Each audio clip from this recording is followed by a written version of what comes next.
بسم اللہ الرحمن الرحیم والفجر، قسم ہے فجر کے وقت کی، ولیال عشر، اور 10 راتوں کی، والشفع والوتر، اور جفت کی اور طاق کی، واللیل اذا یسر، اور رات کی جب وہ چل کھڑی ہو کہ آخرت میں جزا و سزا ضرور ہوگی۔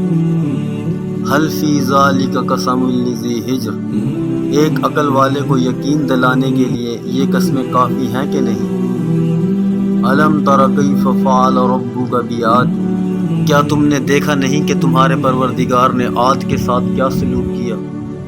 ارم ذات العماد، اس اونچے ستونوں والی قوم ارم کے ساتھ، التی لم یخلق مثلها فی البلاد، جس کے برابر دنیا کے ملکوں میں کوئی اور قوم پیدا نہیں کی گئی۔ وثمود الذی جاب الصخر بالواد، اور سمود کی اس قوم کے ساتھ کیا کیا جس نے وادی میں پتھر کی چٹانوں کو تراش رکھا تھا۔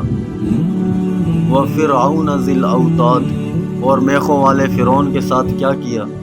الذین طغوا فی البلاد، یہ وہ لوگ تھے جنہوں نے دنیا کے ملکوں میں سرکشی اختیار کر لی تھی۔ فاکثروا فیہا الفساد، اور ان میں بہت فساد مچایا تھا۔